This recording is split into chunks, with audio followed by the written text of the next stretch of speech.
বিসমিল্লাহির রহমানির রহিম। আজকে এসএসসি কেমিস্ট্রি তৃতীয় চ্যাপ্টার নিয়ে আলোচনা করব। তো চলো শুরু করি। তো এখানে আমি কিছু টপিক লিখে রেখেছি যেগুলো আমি তোমাদেরকে বোঝাবো। তো দেখো, এসএসসি কেমিস্ট্রি তৃতীয় চ্যাপ্টারের নাম হচ্ছে পদার্থের গঠন। এই পদার্থের গঠনে আমাদেরকে ফার্স্টেই জানতে হবে পদার্থ জিনিসটা কি। তো মনে রাখবা, পদার্থ বোঝার জন্য আমাদেরকে দুইটা শর্ত মানতে হবে।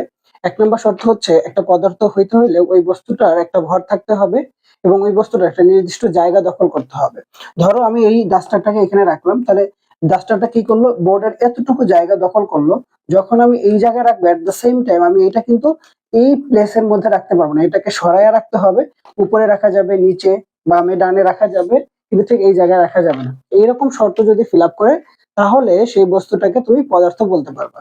ওকে, এখন এই গঠনগত দিক থেকে পদার্থকে হচ্ছে দুইটা ভাগে ভাগ করছে।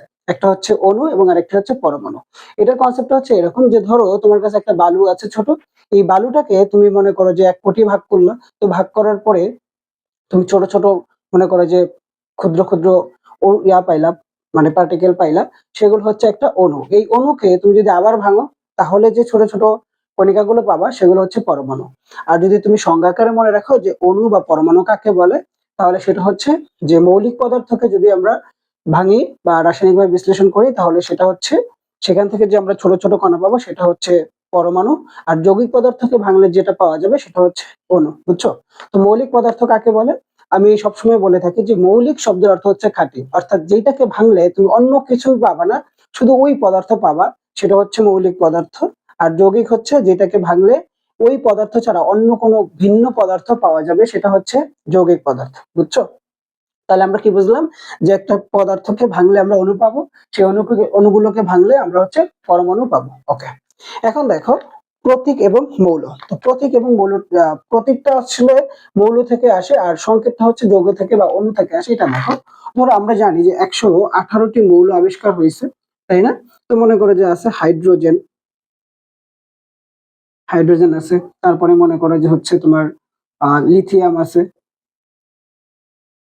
লিথিয়াম আছে, এরকম অনেকগুলো আছে। এখন ধরো কোনো কারণে তোমাকে যদি এইগুলো বারবার লিখতে হয়, তাহলে কি এত বড় বড় শব্দ তুমি লিখতে পারবা বলতো? তো এটা একটু সময় সাপেক্ষ এবং হচ্ছে কষ্টসাধ্য। সে কারণে কি করা হয়, এগুলোকে সংক্ষেপে প্রকাশ করা হয়। যেমন হাইড্রোজেনকে এইচ দ্বারা প্রকাশ করা হয়, লিথিয়ামকে Li দ্বারা প্রকাশ করা হয়। এরকম সবগুলো কি কোনো না কোনো ভাবে ছোট করে প্রকাশ করা হয়। তাহলে প্রতীক জিনিসটা হচ্ছে কি, যে একটা মৌলের ইংরেজি বা ল্যাটিন নামের সংক্ষিপ্ত রূপকে হচ্ছে প্রতীক বলে। বুঝছো? তো এই যে 118টা মৌল, এই 118টা মৌলের মধ্যে 11টা মৌল যাদের নাম ল্যাটিন থেকে এসেছে।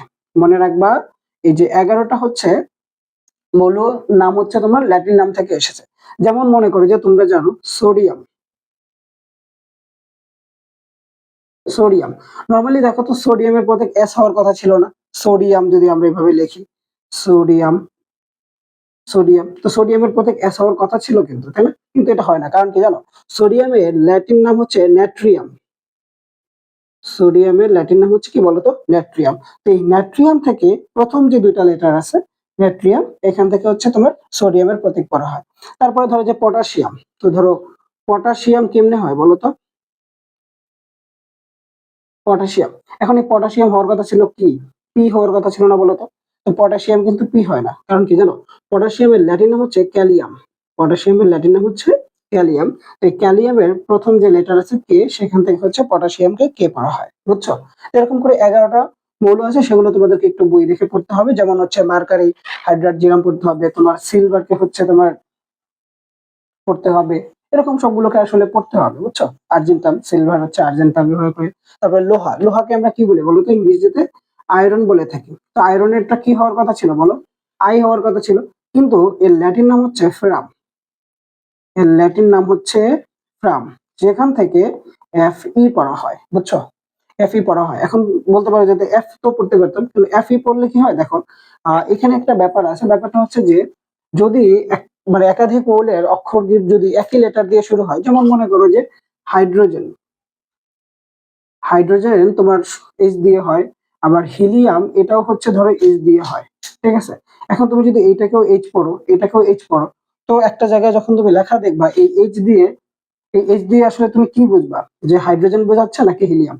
এখন এই প্রবলেমটা সলভ করার জন্য কি করা হয়, যে হিলিয়ামের এইচ এর পরের যে লেটারটা আছে সেইটাকেও নিয়ে আসা হয় He। তাহলে এটা থেকে আমরা ইজিলি বুঝবো যে এটা হচ্ছে হাইড্রোজেন আর এটা হচ্ছে হিলিয়াম, বুঝছো? এটা তোমরা বুঝবা, এটা একটু বই জাস্ট পড়লেই দেখবা যে কোনটার কি প্রতীক, এগুলো একটু স্যার কষ্ট করে পড়ে নিতে হবে। এরপর হচ্ছে সংকেত। মনে রাখবা, সংকেত হচ্ছে একটা অণু বা যৌগ থেকে আসে। তো যৌগ জিনিসটা কি, যে একাধিক মৌল যদি মিলে বা একাধিক পদার্থ মিলে যদি মনে করো যে অন্য একটা ভিন্ন নতুন পদার্থ হয়, সেটা হচ্ছে একটা যৌগ। যেমন মনে করো যে আমরা খুব সহজ একটা উদাহরণ জানি যে পানি। পানি, তো পানি হচ্ছে কিভাবে লেখা হয় বলতো, H2O। তো এখন দেখো, এই যে পানির যে সংকেতটা আছে, এটার মধ্যে হচ্ছে দুইটা ভিন্ন পদার্থ আছে, একটা হচ্ছে হাইড্রোজেন এবং আরেকটা হচ্ছে অক্সিজেন। তো এরকম একাধিক পদার্থ মিলে যে নতুন যৌগ গঠন হবে, সেটাকে যদি তুমি সংক্ষেপে প্রকাশ করতে চাও, সেটা হচ্ছে তোমার সংকেত হবে। তাহলে এটা হচ্ছে কি বলতো, সংকেত। এটা কিন্তু তোমরা অনেকে গুলাই ফেলো যে প্রতীক এবং সংকেত। প্রতীক হচ্ছে মৌলের সংক্ষিপ্ত নাম, আর সংকেত হচ্ছে অণু অথবা যৌগের সংক্ষিপ্ত। অণুর কিভাবে দেখো, ধরো N মানে কি নাইট্রোজেন, এটা হচ্ছে একটা প্রতীক, এটা হচ্ছে প্রতীক, কারণ হচ্ছে এটা হচ্ছে নাইট্রোজেনের একটা পরমাণু। এবার তুমি যদি আরো মানে অনেকগুলো নাইট্রোজেন নাও, ধরো দুইটা নাইট্রোজেন নিলাম, তো এইটাকে তুমি কিভাবে প্রকাশ করবে? এখানে দুইটা নাইট্রোজেন পরমাণু মিলে একটা নাইট্রোজেন অণু হয়েছে, বুঝছো? তো এখানে একাধিক জিনিস আছে না, মানে একই জিনিস বা সেটা তো একাধিক, তাই না? একাধিক হইলে সেটা হচ্ছে আমরা কি বলবো বলতো, যৌগ, মানে যৌগ বা অণু বলবো আর কি, অর্থাৎ এটাকে আমরা কি বলবো, সংকেত বলবো, বুঝছো? তাহলে N এটা হলো নাইট্রোজেনের প্রতীক, আর N2 এটা হচ্ছে নাইট্রোজেন অণুর সংকেত, বুঝছো? তাহলে আমরা প্রতীক এবং সংকেত ব্যাপারটা বুঝছি। এইবার এবার হচ্ছে পারমাণবিক সংখ্যা। পারমাণবিক সংখ্যা, বুঝছো? তো পারমাণবিক সংখ্যাটাকে, মানে পারমাণবিক সংখ্যা কাকে বলে, এটা হচ্ছে একটা পরমাণুর মধ্যে যতগুলো প্রোটন সংখ্যা থাকবে, বুঝছো? যতগুলো প্রোটন সংখ্যা থাকবে সেটা হচ্ছে তার পারমাণবিক সংখ্যা। পারমাণবিক সংখ্যা। এখন এই যে পারমাণবিক সংখ্যা, এই পারমাণবিক সংখ্যাকে জেড দিয়ে কেন প্রকাশ করে এটা আমাদের বুঝতে হবে। জেড দিয়ে কেন প্রকাশ করে? কারণ হচ্ছে জার্মান শব্দ জাল অথবা সাল এরকম উচ্চারণ আসে, এর অর্থ হচ্ছে সংখ্যা, এর অর্থ হচ্ছে সংখ্যা। এখন দেখো, পরমাণুকে ইংরেজিতে কি বলে বলতো, অ্যাটম বলে। পরমাণুকে ইংরেজিতে বলে কি, অ্যাটম। তাহলে পারমাণবিককে কি বলবা, অ্যাটমিক। তাহলে অ্যাটমিক জাল, অ্যাটমিক জাল থেকে হচ্ছে মানে পারমাণবিক সংখ্যা, অ্যাটমিক পারমাণবিক জাল মানে সংখ্যা। এই যে পারমাণবিক সংখ্যা, এখান থেকে হচ্ছে জেড ব্যবহার করা হয়, বুঝছো? ওকে। এরপরে ভর সংখ্যা। দেখো ভর সংখ্যা জিনিসটা কি, যে ভর সংখ্যা হচ্ছে, আচ্ছা তার আগে আমরা একটু একটা জিনিস বুঝি, যে আমরা যখন একটা পরমাণু পাবো, যখন একটা পরমাণু পাবো, অণুকে ভেঙে যখন পরমাণু পাবো, এর মধ্যে আমরা তিনটা মৌলিক কণিকা পাবো। তিনটা মৌলিক কণিকা পাবো, একটা হচ্ছে ইলেকট্রন, একটা হচ্ছে প্রোটন এবং একটা হচ্ছে নিউট্রন, বুঝছো? তাহলে ইলেকট্রন, প্রোটন এবং নিউট্রন পাবা। এই যে পরমাণুকে ভেঙে তিনটা মৌলিক কণিকা পাইছো, তিনটা হচ্ছে মৌলিক কণিকা পাইলা, এটার আরেকটা নাম হচ্ছে সাংগঠনিক কণা, বুঝছো? একটু পড়তে হবে, কারণ এমসিকিউর জন্য খুবই ইম্পর্টেন্ট, যে মৌলিক কণিকার অপর একটি নাম হচ্ছে সাংগঠনিক কণা। তো এই যে ইলেকট্রন, এটা হচ্ছে নেগেটিভ চার্জ যুক্ত, এটা হচ্ছে পজিটিভ চার্জ যুক্ত এবং এটা হচ্ছে চার্জ বিহীন অর্থাৎ চার্জ শূন্য। এখন এই যে প্রোটন এবং হচ্ছে যে নিউট্রন, এই দুটার সংখ্যাকে তুমি যদি যোগ করো, তাহলে যেটা পাবা সেটা হচ্ছে ভর সংখ্যা। এখন বলো তো এটা কার ভর সংখ্যা? এই পরমাণুটার ভর সংখ্যা না। এখন বলো, পরমাণুকে ইংরেজিতে কি বলে? অ্যাটম বলে, আমরা একটু আগে শিখছি অ্যাটম। তাহলে পারমাণবিক ভর, আসলে ভর সংখ্যাটা পারমাণবিক ভর সংখ্যা। তাই অ্যাটম, পারমাণবিককে তুমি যদি বলতে চাও, তাহলে তোমাকে কি বলতে হবে, অ্যাটমিক বলতে হবে, বুঝছো? তাহলে অ্যাটমিক কি বলতো, অ্যাটমিক ওয়েট বলতে পারো, অ্যাটমিক ওয়েট বলতে পারো, ঠিক আছে? অ্যাটমিক মাস বলতে পারো। এই যে অ্যাটমিক ওয়েট, এখান থেকে আসলে ভর সংখ্যাকে এ দ্বারা প্রকাশ করা হয়, বুঝছো? এরপর হচ্ছে নিউট্রন সংখ্যা। নিউট্রন সংখ্যাকে হচ্ছে এন দ্বারা প্রকাশ করা হয়। এটা খুবই ইজি, যে নাম্বার অফ নিউট্রন, সে কারণে হচ্ছে এটাকে এন দ্বারা প্রকাশ করা হয়, বুঝছো? তো আজকে এরপরে হচ্ছে আমরা শিখবো এই অধ্যায়ের একটা গুরুত্বপূর্ণ টপিক, সেটা হচ্ছে রাদারফোর্ডের মডেল। তো রাদারফোর্ডের মডেল বোঝার আগে তোমাদেরকে রাদারফোর্ড যে কি পরীক্ষা করেছিল সেই পরীক্ষাটা সম্পর্কে ভালো করে জানতে হবে। তো চলো আগে আমরা পরীক্ষাটা দেখি। তো রাদারফোর্ড কি করেছিল, তার মডেলটা আবিষ্কার করার আগে সে হচ্ছে একটা পরীক্ষা করেছিল। পরীক্ষাটা করার জন্য সে তিনটা জিনিস ব্যবহার করেছে। সেটা হচ্ছে যে তেজস্ক্রিয় রেডিয়াম ব্যবহার করেছে, একটা স্বর্ণের পাত ব্যবহার করেছে এবং একটি জিঙ্ক সালফাইড যুক্ত প্রলেপযুক্ত একটা পর্দা ব্যবহার করেছে। তো সে কি করেছে, যখন তেজস্ক্রিয় রেডিয়ামটা নিয়েছিল, এখান থেকে আলফা কণাগুলো বিচ্ছুরণ হচ্ছিল, অর্থাৎ এটা স্বর্ণের পাতের ভেতর দিয়ে ভেদ করছিল এবং ভেদ করার পরে যেটা হয়েছিল যে 99% অর্থাৎ ম্যাক্সিমাম কণা মানে আলফা কণাগুলো সোজা যাচ্ছিল এবং কিছু সংখ্যক বেঁকে যাচ্ছিল এবং 20,000-এর মধ্যে মাত্র একটি কণা ঠিক সোজা আবার ফিরে এসেছিল। তো এই পরীক্ষা করার পর রাদারফোর্ড হচ্ছে তার মডেলটা আবিষ্কার করেছে এবং সে সেই স্বীকার্যগুলো দিয়েছিল যেটা তোমরা এসএসসি লেভেলে পড়ে থাকো আর কি। তো এটা ছিল মূলত তার পরীক্ষা। এখান থেকে সে কি কি সিদ্ধান্তে উপনীত হয়েছে এবং সে কি হচ্ছে স্বীকার্য দিচ্ছে সেটা আমরা এখন শিখবো। তো চলো শিখি। তো রাদারফোর্ড হচ্ছে 4টা স্বীকার্য দিয়েছিল, তোমরা এটা জানো। তো আমি 4টা স্বীকার্য একটু লিখে ফেলি, মানে 4টা পয়েন্ট। তো দেখো, সে 4টা পয়েন্টের প্রথম যেটা বলেছিল এই পরীক্ষা করার পরে সে প্রথমে বলেছিল যে পরমাণুর একটি কেন্দ্র থাকবে, পরমাণুর একটি সেন্টার থাকবে বা কেন্দ্র থাকবে। এই কেন্দ্রের মধ্যে প্রোটন এবং নিউট্রন নামে দুইটা কণিকা থাকবে। ঠিক আছে, প্রোটন তোমরা জানো যে প্রোটন কে আবিষ্কার করছে, রাদারফোর্ড আবিষ্কার করছে, তাই না? ওকে, এখানে হচ্ছে প্রোটন থাকবে এবং তার চারপাশে ইলেকট্রন গুলো ঘুরতে থাকবে। এবং এটা বলেছিল যে পরমাণুর মানে হচ্ছে সে এটা বলেছিল যে কেন্দ্রের মধ্যে দুইটা কণিকা থাকবে, একটা হচ্ছে প্রোটন এবং নিউট্রন এবং তার চারপাশে হচ্ছে ইলেকট্রন গুলো আসলে ঘুরতে থাকবে, বুঝছো? এবং সেটা বলেছিল যে প্রোটন হবে ধনাত্মক চার্জযুক্ত এবং ইলেকট্রন হবে ঋণাত্মক চার্জযুক্ত, এইটুকু সে বলেছিল প্রথমে। এবং এই যে সেন্টারটা, এটার নাম সে দিয়েছিল নিউক্লিয়াস। তাহলে কি দিয়েছিল বলতো? একটা কেন্দ্র থাকবে এবং সেই কেন্দ্রের নাম দিয়েছিল হচ্ছে নিউক্লিয়াস। এটা হচ্ছে সে প্রথম শর্তে বলেছিল। এবং দ্বিতীয়টা সে বলেছিল এই যে সেন্টারটা হবে অর্থাৎ যে কেন্দ্রটা হবে এটা খুবই ছোট হবে, মানে খুব ছোট, অনেক ছোট, বুঝছো? খুবই ছোট হবে, খুবই ছোট হবে, অর্থাৎ নিউক্লিয়াসটা হবে কি ছোট, অনেক ছোট হবে।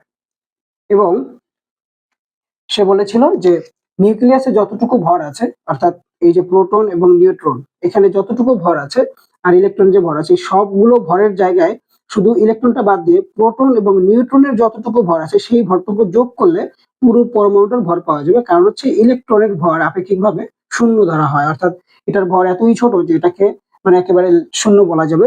তার কারণে হচ্ছে কেন্দ্রের মানে নিউক্লিয়াসের মধ্যে যে দুইটা কণিকা থাকবে অর্থাৎ প্রোটন এবং নিউট্রন, এই দুইটার যতটুকু ভর হবে সেই টোটাল ভরটা হচ্ছে যে কোনো পরমাণুর মোট ভর, বুঝতে পারছো?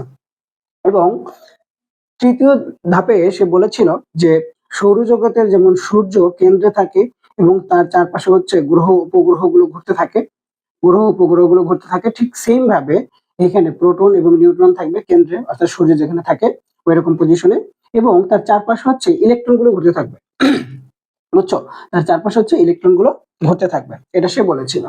তাহলে সে কি করেছিল? সৌরজগতের সাথে তুলনা করেছিল, সৌরজগতের সাথে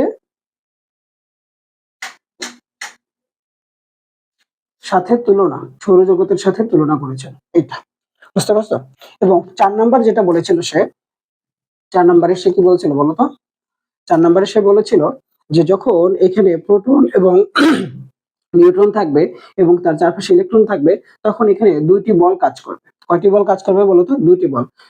একটা কথা মনে রাখবা যে প্লাস চার্জ মানে হচ্ছে এই যে ইসের ক্ষেত্রে ইলেকট্রন প্রোটন নিউট্রনের ক্ষেত্রে প্লাস চার্জ মাইনাস চার্জকে সবসময় আকর্ষিত করবে, অর্থাৎ যদি ভিন্ন আধান হয় অর্থাৎ ভিন্ন চার্জ হয় তাহলে তারা পরস্পরকে আকর্ষণ করবে।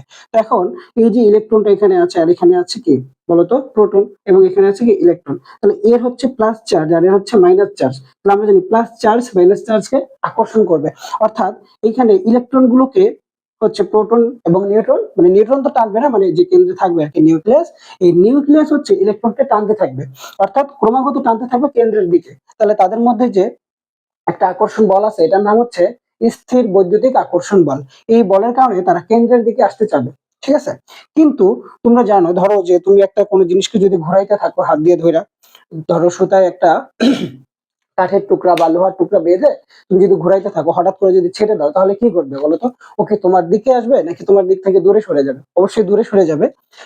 এইখানেও ঠিক একই ঘটনা ঘটবে যে ইলেকট্রনটা যখন ঘুরতে থাকবে সে এই ঘোরার ফলে একটা কেন্দ্র বিমুখী বল পাবে, অর্থাৎ সে দূরে সরে যেতে চাবে। তো সে যতটুকু বলে দূরে সরে যেতে চায় ঠিক ততটুকু বলেই এই প্রোটন তাকে আকর্ষণ করে। এখন তুমি আমাকে বলো যে যতটুকু বলে আকর্ষণ করা হচ্ছে এবং যতটুকু বলে বিকর্ষণ করা হচ্ছে সেটা যদি সমান সমান হয় তাহলে কিন্তু কেউই কারো থেকে দূরে সরে যাবে না, বুঝছো? অর্থাৎ ও যতটা জোরে টানতেছে ও ততটা জোরে ঘুরা দূরে সরে যাচ্ছে। তো দুজনের বলটাই কি হবে? সমান কিন্তু বিপরীতমুখী, অর্থাৎ এটা কেন্দ্রের দিকে আসতে চাচ্ছে আর ও কেন্দ্র থেকে দূরে সরে যাচ্ছে, এবং সমান হওয়ার কারণে এটা কখনোই কেন্দ্র থেকে ছিটকে যাবে না। বুঝতে পারছো? তাহলে এটা হলো রাদারফোর্ডের হচ্ছে তোমার কি বলে স্বীকার্যগুলো। এবার দেখো তার সীমাবদ্ধতা গুলো কি ছিল সেটা একটু আমরা দেখি। তো দেখো, প্রথম সীমাবদ্ধতা ছিল যে সে হচ্ছে তার যে চারপাশে সে বলছে ঘুরবে, বুঝছো? চারপাশে সে বলছে ঘুরবে, কিন্তু সে এইটা বলে নাই যে এগুলো আসলে গোল পথে ঘুরবে, মানে বৃত্তাকার পথে ঘুরবে, নাকি এরকম উপবৃত্তাকার পথে ঘুরবে। অর্থাৎ ইলেকট্রন গুলো ঘুরবে এটা সে বলেছে, এবং এখানে প্রোটন নিউট্রন থাকবে সেটাও বলেছে, কিন্তু এটা যে কিভাবে ঘুরবে, অর্থাৎ কতটা দূরে ঘুরবে, মানে এখান থেকে দূরত্ব কত হবে, ব্যাসার্ধ কত হবে, এটা কিন্তু সে বলেনি।